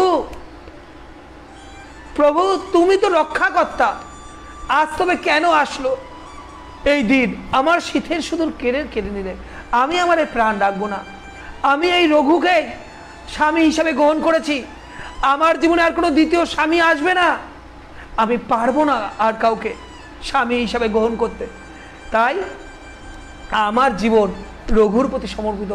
হাহাকার করে কাঁদছে মাতা অন্নপূর্ণা প্রভু জগন্নাথকে, হে প্রভু তোমার এত ভক্ত ছিল এই রঘুনাথ, এই রঘু অরক্ষিত রঘু নামে পরিচিত হলো, তুমি তাকে রক্ষা করো, তাই সেই রঘুকে আজকে এইভাবে প্রাণ দিতে হলো। প্রভু জগন্নাথ আপনি কি কিছু করবেন না প্রভু, আপনি আপনার ভক্তের জন্য কিছু করবেন না, এই বলে মাতা অন্নপূর্ণা শুধু কাঁদছে, শুধু ক্রন্দন করছে, এত ক্রন্দন করছে মাতা অন্নপূর্ণা, ক্রন্দন করতে করতে মাতা অন্নপূর্ণা সমস্ত রাত তো তিনি এই বিনিদ্র শুধু প্রভু জগন্নাথের কাছে কান্না করতে করতে সময় কাটিয়ে দিলেন। প্রভু জগন্নাথ আর ঠিক থাকতে পারেন না। দেখুন ভক্তের এই ডাক, ভক্তের জন্য ভগবান সর্বদা চঞ্চল। আমরা ভক্ত হতে পারি না, আমাদের মধ্যে সেই সংকল্প নাই, আমাদের মধ্যে সেই সমর্পণ নেই, তাই আমরা প্রভু জগন্নাথের কৃপা লাভ করতে পারছি না। এই কলিযুগের আরাধ্য ভগবান প্রভু জগন্নাথ, এত দয়ালু ভগবান, এত কৃপালু ভগবান আর এই জগৎ সংসারে নাই। ভগবানের অশেষ কৃপা, তাই ভগবান আর ঠিক থাকতে পারলো না। তার ভক্তের এই দুরবস্থা দেখে ভগবান চঞ্চল হয়ে পড়লেন, এবং ভগবান চঞ্চল হয়ে রঘুর মধ্যে প্রাণ সঞ্চয় করবার জন্য ভগবান স্বয়ং আবির্ভূত হয়ে গেলেন। প্রভু জগন্নাথ আমার স্বয়ং ওই বদ্ধ ঘরের মধ্যে যেখানে আমার রঘুনাথ ছিল, সেই রঘু অরক্ষিত রঘুর কাছে প্রভু জগন্নাথ স্বয়ং আবির্ভূত হলেন। আবির্ভূত হয়ে প্রভু জগন্নাথের সেই প্রেমময়ী হাত, সেই প্রেমমতী হাত দিয়ে রঘুনাথকে স্পর্শ করলো, তার ভক্তকে স্পর্শ করলো। আর প্রভু জগন্নাথ যাকে স্পর্শ করে তার কি কখনো মৃত্যু হতে পারে? এই জগৎ সংসারে কি এমন শক্তি আছে আমরা জানি না? যখন আমরা ভাগবত কথা শ্রবণ করি, আপনারা দেখবেন ভাগবত কথা যখন আমি বলি, আমার অনেক ভাগবত কথা আছে। আবার যদি ভগবান যদি কৃপা করে বৃন্দাবনেই আমরা 11ই আগস্ট থেকে ভাগবত কথা করব, 7 দিন ব্যাপী আপনারা শ্রবণ করতে পারবেন লাইভে। সেই ভাগবত কথা যখন শ্রবণ করি তাতে সুন্দর একটি কথা পাওয়া যায় যে ভগবান শ্রীকৃষ্ণ, ভগবান কৃষ্ণ বলরাম যমলোকে গিয়ে তার গুরুদেব সন্দীপন মুনির পুত্রকে যমলোক থেকে ফিরিয়ে এনেছেন সেই পঞ্চজঙ্গ শঙ্খ বাজিয়ে। তা ভগবানের সেই শক্তি আছে, তার কাছে এগুলো কি? আমাদের কাছে এগুলো কোনোদিন সম্ভব না, কিন্তু ভগবান সব কিছু করতে পারেন। তিনি তো অনন্ত ব্রহ্মাণ্ডের মালিক, ভক্তের জন্য কি না লীলা করেন ভগবান। তাই ভগবান কি করলেন, সেই রঘু অরক্ষিতকে জীবিত করে দিলেন। রঘু অরক্ষিত আস্তে আস্তে প্রাণ পেয়ে গেল। আহা, এ কি! রঘু নিজেও অবাক, আমি এই বিষ পান করলাম, প্রভু জগন্নাথের প্রসাদ রূপী এই বিষ গ্রহণ করলাম, গরল গ্রহণ করলাম, গরল গ্রহণ করেও আমি বেঁচে আছি। রঘু কি করলেন, কীর্তন শুরু করে দিলেন। পাশে একটা কর্তা ছিল, ভক্তের কাজ কি, শুধু ভগবানের নাম ডাকা। রঘু ভগবানের এই কৃপা পেয়ে, ভগবানের এই বিস্ময় মিরাকেল দেখে রঘু আর ঠিক থাকতে পারলো না। রঘু প্রাণ ফিরে পেয়ে ভগবানের জয়গান করতে করতাল দিয়ে কীর্তন করছে। এইদিকে এই করতালের আওয়াজ মাতা অন্নপূর্ণার কাছে পৌঁছে গেছে। কি, যেই ঘরে রঘু আমার স্বামী মৃত প্রায় হয়ে শায়িত রয়েছে, সেই ঘর থেকে কীর্তনের আওয়াজ আসছে কেন? মাতা অন্নপূর্ণা, আহা প্রভু, ও জগন্নাথ, তুমি কি আমার ডাক শুনেছ? মাতা অন্নপূর্ণা ছুটে আসলেন। মাতা অন্নপূর্ণার ভাইরা যারা এই পরিকল্পনা করেছিলেন তারা ছুটে আসলেন। মাতা অন্নপূর্ণার পিতা গঙ্গাধর ছুটে আসলেন। সবাই এসে দেখছে যে ঘরের বন্ধ ঘরে, যে বন্ধ ঘরে রঘুর লাশ ছিল, সেই ঘর থেকে জয় জগন্নাথ, জয় জগন্নাথ, জয় জগন্নাথ আর করতালের আওয়াজ আসছে, কীর্তনের আওয়াজ আসছে। সবাই অবাক হয়ে গেলেন, এ কি! দরজা খুলেছে, সবাই বলছে রঘু দরজা খোলো। রঘু দরজা খুলেছে। রঘু তো প্রাণ ভরে জগন্নাথের কীর্তন করছে। তখন রঘু বলছে, দেখুন আপনারা এরকম করলেন, কিন্তু সবকিছু প্রভু জগন্নাথের ইচ্ছা হয়। প্রভু জগন্নাথের ইচ্ছা ছাড়া এই জগতের একটা পাতাও নড়ে না। তাই আমার প্রভু জগন্নাথ চেয়েছেন। তা দেখুন, এই অন্নপূর্ণা আমার পতিব্রতা স্ত্রী, এই অন্নপূর্ণা আমার সহধর্মিনী, আপনাদের উচিত অন্নপূর্ণাকে আমার কাছে দিয়ে দেওয়া। তখন অন্নপূর্ণার ভাইরাও ভয় পেয়ে গেছে। তারা তো এরা চমৎকার, কি করে সম্ভব? নিশ্চয়ই রঘু অরক্ষিত কোনো সাধারণ ব্যক্তি নয়। তারা বুঝতে পেরেছে যে শুদ্ধ ভক্ত রঘু অরক্ষিত, সুতরাং এখানে আর কিছু করা যাবে না। তখন তার ভাইরা বলল, যদি আমাদের বোন অন্নপূর্ণা চায় তবে আমরা রাজি আছি আপনার কাছে আমাদের বোনকে দেওয়ার জন্য। তা তো মাতা অন্নপূর্ণা তো সবসময় রাজি ছিলেন। মাতা অন্নপূর্ণা বললেন, হ্যাঁ, আমি আমার পতির কাছে থাকবো। আমার পতি যদি ভিক্ষা করে, আমি পতির কাছে ভিক্ষা যখন আমার পতি করবে, আমি তার সাথে থেকেই আনন্দ লাভ করব। আমার পতি, আমার স্বামী যেইভাবে থাকে, যে রূপে থাকুক, আমি আমার স্বামীর সাথে থাকতে চাই। আমি আমার স্বামীর সঙ্গ হারাতে চাই না। এইভাবে মাতা অন্নপূর্ণা বললেন। তখন তারা বাধ্য হয়ে, অনিচ্ছা সত্ত্বেও, মাতা অন্নপূর্ণার পিতা এবং মাতা অন্নপূর্ণার ভাইরা কি করলেন, রঘু অরক্ষিতের কাছে দিয়ে দিলেন। ঠিক আছে, আমাদের বোনকে তোমার কাছে দিলাম। তা সুন্দর সাজিয়ে গুছিয়ে দিয়েছেন মাতা অন্নপূর্ণাকে। মায়ের গৃহে পিতা যা যা ছিল দিয়েছে। এবার রঘু অরক্ষিত আর মাতা অন্নপূর্ণা কোথায় যাচ্ছেন? তাদের যে নিজের ধাম, প্রভু জগন্নাথের ধামে, যেখানে তারা থাকেন, চলে গেলেন। রঘু অরক্ষিত কি করছেন? মাতা অন্নপূর্ণাকে নিয়ে নীলাচলের দিকে যাচ্ছেন। কিছুটা এগিয়েছেন, সেই সময় যার সাথে বিবাহের কথা হয়েছিল, অর্থাৎ সেই বসু মহাপাত্র, দত্তের পুত্র, তারা এই সংবাদ পেয়ে গেলেন। এই অন্নপূর্ণার ভাইরা লিখলেন, দেখুন, আমাদের ক্ষমা করবেন, আমরা আপনার সাথে আমাদের প্রাণপ্রিয় বোন অন্নপূর্ণার বিবাহ দিতে পারছি না। কারণ অন্নপূর্ণার যিনি স্বামী, সেই রঘুনাথ এসে তাকে নিয়ে গেছেন। আর যতক্ষণ রঘুনাথ থাকবে ততক্ষণ আমরা আমাদের বোনের বিবাহ আপনার সাথে দিতে পারবো না। তাই এখন আমাদের ইয়া হাতের বাইরে নেই, আমাদের হাতের বাইরে চলে গেছে, আমরা আর কিছু করতে পারবো না। এই সংবাদ যখন মাতা অন্নপূর্ণা, সেই যার সাথে বিয়ের কথা হয়েছিল, সে শ্রবণ করলো, সে অত্যন্ত রুষ্ট হয়ে গেল। সেও জমিদার, সেও লোক বল নিয়ে, সৈন্য সামন্ত নিয়ে, ও আমি ঠিক করেছি অন্নপূর্ণাকে বিবাহ করব, আর এই রঘু নিয়ে যাচ্ছে, না, আমি অন্নপূর্ণাকে বিবাহ করব। এই বলে সে কি করলো, সৈন্য সামন্ত নিয়ে রঘু অরক্ষিত রঘুকে আর আমার মা অন্নপূর্ণা যাচ্ছে আর তাদের পিছু নিল। দূর থেকে রঘুনাথ আর অন্নপূর্ণা দেবী দেখছেন, এ কি, দূর থেকে যেন সৈন্য আসছে। সব সৈন্যরা কোথা থেকে আসছে? ভয় পেয়ে গেল, এ কি ডাকাত পড়লো? তারা তো বুঝতে পারছে না আমাদের কে রক্ষা করবে, কে রক্ষা করবে? প্রভু জগন্নাথ। ওই যে ঘোড়ায় করে কিছু ভয়ঙ্কর সৈন্য আসছে আমাদের দিকেই, মাতা অন্নপূর্ণা আর রঘু অরক্ষিত এইভাবে ভগবানকে ডাকতে থাকলো। এইভাবে ডাকছে, এইভাবে যখন ভগবানকে ডাকছে তখন তখন সেই সৈন্যরা যত এগিয়ে আসছে সেই সময় ঘোড়ায় চেপে দুজন দিব্য, রঘু অরক্ষিত আর মাতা অন্নপূর্ণা দেখছে যে দুজন ঘোড়ায় চেপে অপূর্ব, একজন একটু শ্যামলা আর একজন ধবধবে সাদা গোড়া, দুইজন আরেকজন সৈন্য আসলো, এসে ওই যে সৈন্যগুলো আসছিল তাদের সাথে যুদ্ধ করছে। আর নিমিষের মধ্যে এই দুইজন ওই সবাই সৈন্যকে পরাজিত করলেন। সেই দুজন কি করলো? এই প্রভু, এই দুজন কে ছিলেন? প্রভু জগন্নাথ আর বলরাম ঘোড়ায় চড়ে চলে আসলেন সেনাপতি রূপে আমার প্রভু জগন্নাথ। আমরা আরেকটি প্রভু জগন্নাথ ঘোড়ায় চেপে ভক্ত রাজার জন্য যুদ্ধক্ষেত্রে গেছিল। ঠিক আছে, সেই কথা শ্রবণ করবো আগামী কিছুর মধ্যেই, আগামী দিনগুলোতে, যে প্রভু জগন্নাথ দেখুন ভক্তের জন্য যুদ্ধ করতেও চলে আসে।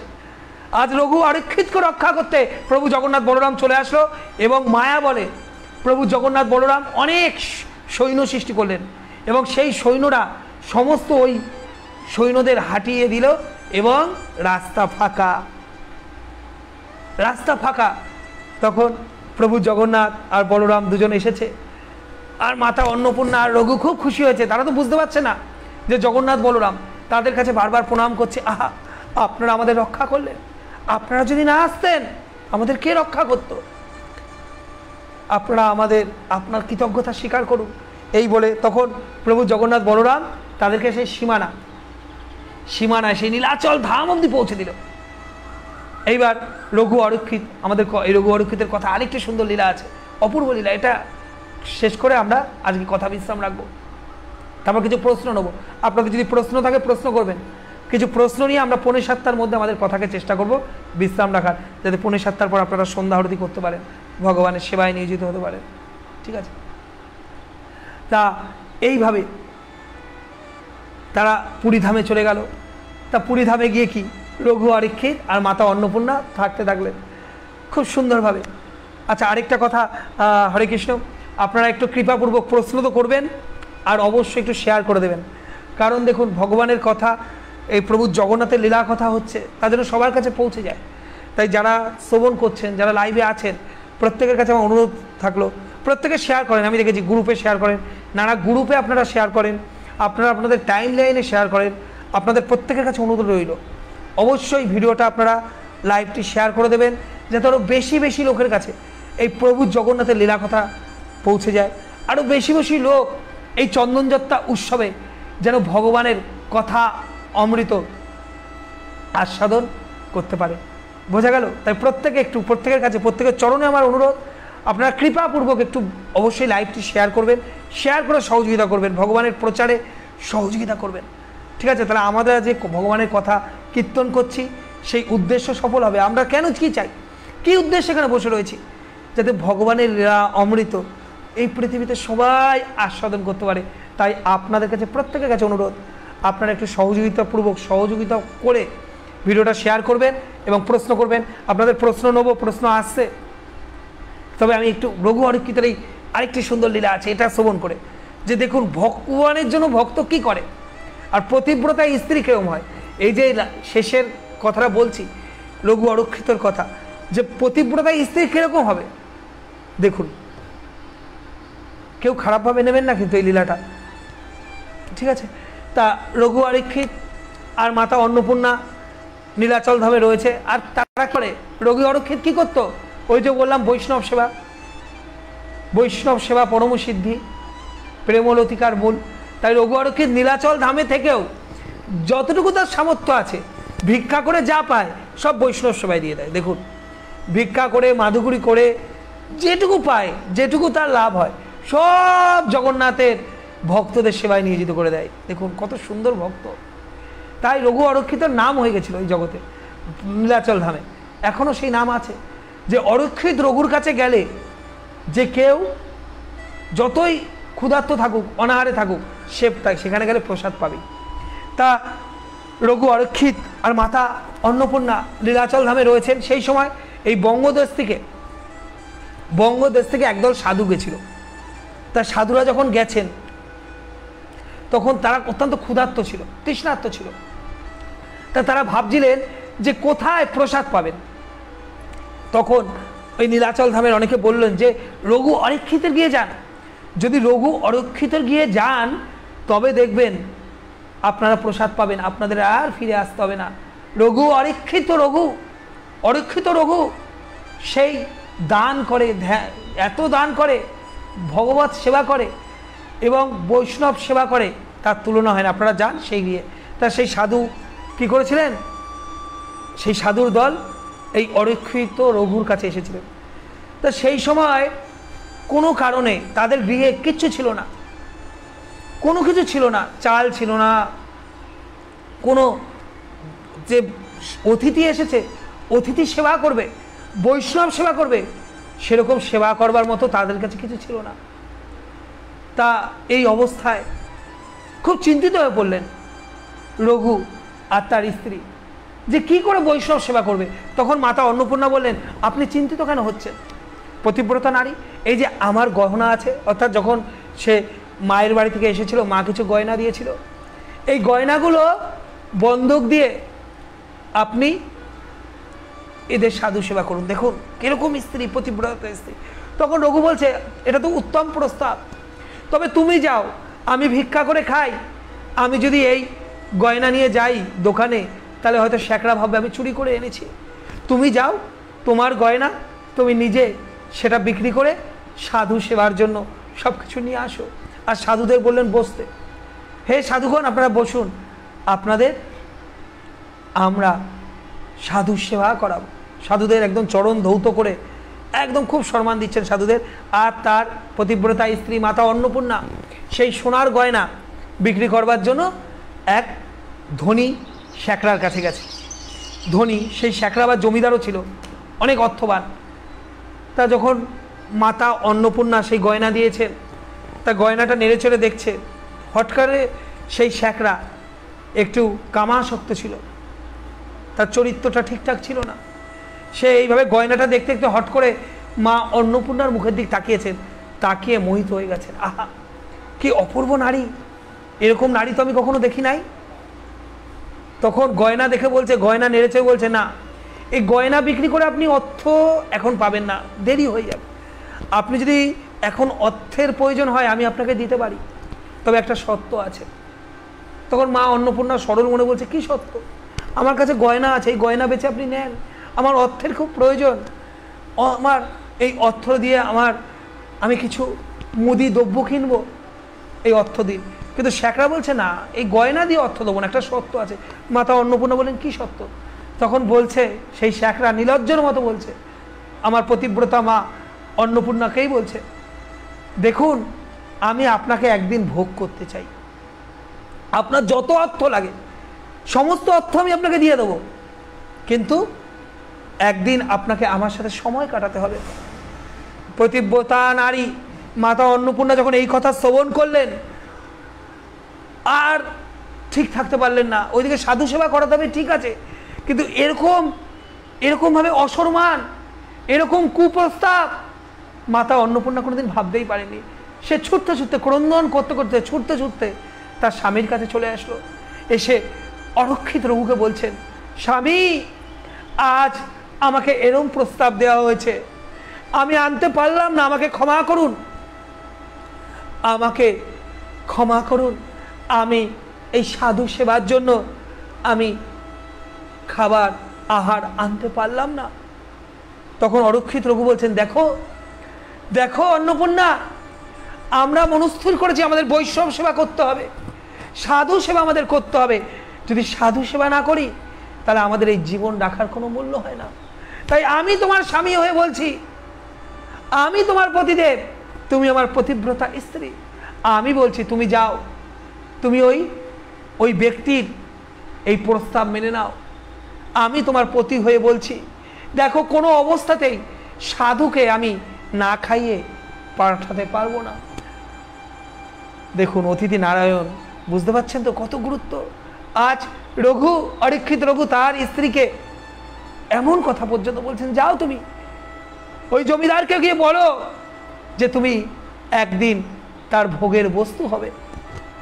অন্নপূর্ণা যাও, আমি তোমাকে অনুরোধ করছি। রঘু যখন তার স্ত্রীকে এই নির্দেশ দিয়েছেন, মাতা অন্নপূর্ণা এতটা পতিব্রতা স্ত্রী ছিলেন, স্বামী বলেছে না, সবার কথা অমান্য করতে পারি, আমি আমার স্বামীর কথা অমান্য করতে পারবো না।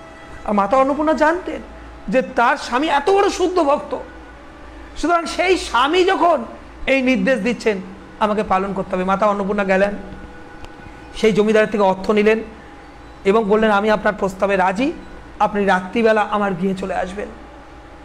আপনি আমাকে উপভোগ করতে চান না তো, আপনি রাত্রিবেলা আমার গৃহে আসবেন। এই কথা বলে মাতা অন্নপূর্ণা অর্থ নিয়ে সমস্ত বৈষ্ণব সেবার জন্য সমস্ত মুদি দ্রব্য যা যা প্রয়োজন সমস্ত কিনলেন, কিনে এনে রান্না করলেন, রন্ধন করে ভগবানকে ভোগ দিলেন।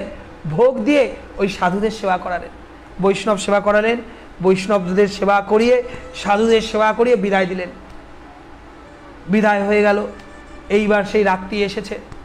তখন অরক্ষিত রঘু বলছে, একটা ঘরের মধ্যে অন্নপূর্ণাকে রেখে বলছে, অন্নপূর্ণা, যখন সেই জমিদার আসবে যিনি আমাদেরকে অর্থ দিয়ে সহযোগিতা করেছেন, যার অর্থে আমরা আজ বৈষ্ণব সেবা দিতে পারলাম, তুমি কিন্তু তার সেবার কোনো ত্রুটি রেখো না অন্নপূর্ণা। আমি তোমার তুমি প্রতিব্রতা স্ত্রী আমার, আমি তোমার স্বামী হয়ে বলছি, তিনি আমাদের অন্নদাতা, তিনি ভগবানের ভোগের জন্য আমাদের এত কিছু ব্যবস্থা করেছেন, তাই তিনি যখন আসবেন ওই জমিদার তোমাকে ভোগ করতে, তুমি কিন্তু তার চরণ ধৌত করে দিও, তুমি কিন্তু তার সেবা করো, আমাকে যেরকম সেবা করো তার থেকে উত্তম সেবা করো। এই বলে রঘু অরক্ষিত করলেন, পাশের ঘরে চলে গেলেন। আর একটি ঘরে মাতা অন্নপূর্ণা সেজে গুজে বসে রয়েছেন, আর রঘু অরক্ষিত আরেকটি ঘরে গিয়ে শুধু প্রভু জগন্নাথকে ডাকছেন। ভক্ত তো আর কি করতে পারে? রঘু অরক্ষিত শুধু ভগবানকে ডাকছেন পাশের ঘরে, আর আমার মাতা অন্নপূর্ণা বিছানায় বসে রয়েছেন। বিছানায় বসে মনে প্রাণ এসে জগন্নাথকে দিয়েছেন, হে প্রভু, আজকে এই দিন দেখতে হলো, আমি সতী নারী, আমি আমার স্বামী ছাড়া কোনোদিন কারো কাছে আমি উন্মুক্ত হইনি, আজ আমাকে এই দিন সহ্য করতে হচ্ছে। প্রভু, প্রভু সবই তোমারই লীলা, তুমি যদি চাও, মাতা অন্নপূর্ণা প্রভু জগন্নাথকে বলছে, তুমি যদি চাও তাহলে আমি তোমার জন্য সব কিছু করতে পারি। এরকম দেখুন ভক্তের ভাব, ভক্তের সমর্পণ।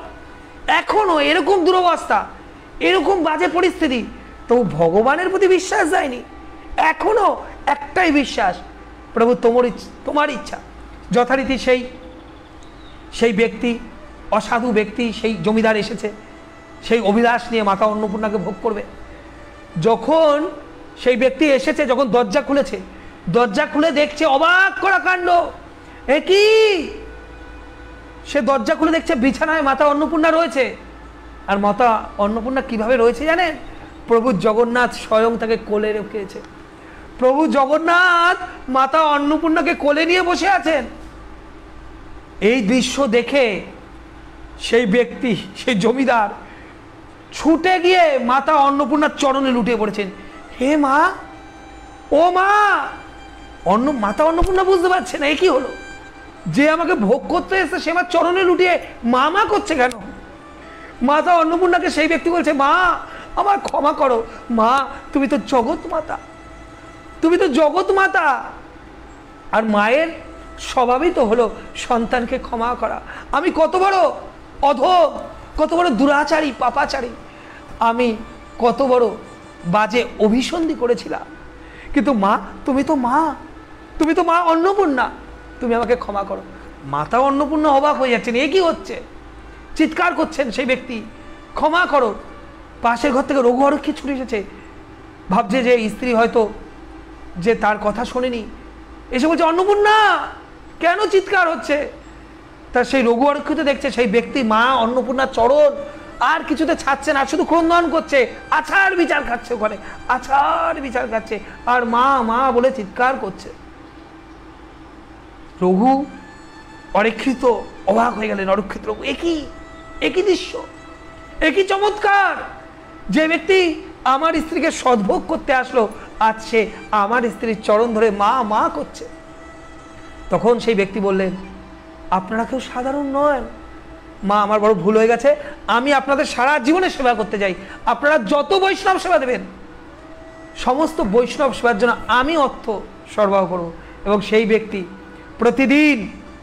প্রতিদিন সেই ব্যক্তি কি করতেন, যখনই এরপরে রঘু অরক্ষিত মাতা অন্নপূর্ণা বৈষ্ণব সবাই দিতেন, তিনি সমস্ত অর্থ সরবরাহ করতেন। সেই ব্যক্তি, সেই দুরাচারী পাপীও পরিবর্তন হয়ে গেলেন, তারও মন পরিবর্তন হয়ে গেল। দেখুন প্রভু জগন্নাথের লীলা। তা এইভাবে আমরা অরক্ষিত রঘুর কথা শ্রবণ করলাম। অরক্ষিত রঘু, দেখুন, তাই আমরা যতই অরক্ষিত থাকি আসলে আমরা সব সময় প্রভু জগন্নাথ দ্বারা রক্ষা পাই। তা আপনারা শ্রবণ করলেন, আপনাদের কেমন লাগলো? আজকে অরক্ষিত রঘুর কথা শ্রবণ করতে করতেই আমাদের সময় চলে গেল। আজকে আর অন্য লীলার কথা শ্রবণ করবো না, আবার আগামীকাল। আজকে আমরা সেই দর্জি লীলা কথা শ্রবণ করলাম, যে প্রভু জগন্নাথ তার হাতকে দিল্লিতে পর্যন্ত নিয়ে গেছিলেন, সেই কথা শ্রবণ করলাম। আজকে অরক্ষিত রঘুর লীলা কথা শ্রবণ করলাম। তা শুদ্ধ ভক্ত হলে কীরকম হয় আপনারা জানাবেন, আপনাদের কেমন লাগলো। জয় জগন্নাথ, প্রত্যেকে ভালো থাকবেন। আর আপনাদের একটু প্রশ্ন নেব, আপনাদের কাছে অনুরোধ থাকবে, আপনারা আগামীকালও প্রতিদিন আপনারা থাকবেন। আপনাদেরকে আরও সুন্দর সুন্দর প্রভু জগন্নাথের কত লীলা, চন্দন যাত্রার মধ্যে লীলাগুলো যেন শেষ হবে না। মানে এতদিন, প্রায় 19 দিন ধরে আমরা ভগবানের কথা শুনব। তা এত কথা শোনার মধ্যেও আমাদের জন্য কথা শেষ হবে না, বোঝা গেল? তাই আপনাদেরকে অনুরোধ করবো, আপনাদের কেমন লেগেছে, ঠিক আছে, জানাবেন, কমেন্ট করে জানাবেন আপনাদের কেমন লাগলো। আর আপনারা থাকবেন আমাদের সাথে, ঠিক আছে? আপনারা এইভাবেই কৃপা করবেন, কৃপা করে আপনারা বিশেষভাবে আমার মতো অধমকে কৃপা করবেন। আমি কিছু একটু প্রশ্ন নিয়ে নেব, আর 5 মিনিট আছি, ঠিক আছে? কারণ এরপর আপনারা সন্ধ্যা দেবেন, সন্ধ্যা হতে চললো, তাই আমাদের সময়টা মেনটেন করতে হবে। আর প্রত্যেককে অনুরোধ করব, প্রতিদিন বিকাল 5টার সময় হরিকথা পেজে থাকবেন তো আপনারা। আপনাদের জন্য কিন্তু আমি অপেক্ষা করব, যদি জগন্নাথ কৃপা করে। আবার শুনছি ঘূর্ণিঝড় আসবে, জানি না ঘূর্ণিঝড় আসলে সেই দিন কী করে হবে। তবু ইচ্ছা, আমাদের ইচ্ছা, ভক্ত আমরা না হই, কিন্তু প্রভু জগন্নাথের কথা তো কীর্তন করার ইচ্ছা তো আমরা রাখবো। প্রত্যেকের কাছে অনুরোধ থাকবে, আপনারা কিন্তু প্রতিদিন থাকবেন বিকাল 5টার সময়। টাইমটা মনে রাখবেন, 5টা থেকে 5:15-র মধ্যে চলে আসছি। 2-1টি প্রশ্ন, 2-1টি কমেন্ট পড়বো। অর্চনা কর্মকার মাতাজি বলছেন, হরে কৃষ্ণ প্রভু, দণ্ডবোধ প্রণাম। আজ আমি আপনার অমৃতবাণী শুনতে শুনতে নাম জপ করছি, অপরাধ হবে না? না, ঠিক আছে মাতাজি, তবে সামনাসামনি ভগবত কথা শ্রবণ করলে কখনোই জপ করা উচিত না, দুটো একসাথে করা উচিত না। তবু আমরা যখন মোবাইলে শ্রবণ করছি তখন আমরা কিছুটা জপ, কিছুটা ভগবানের কথা, ঠিক আছে? আমার মতে অতটা অপরাধ হবে না।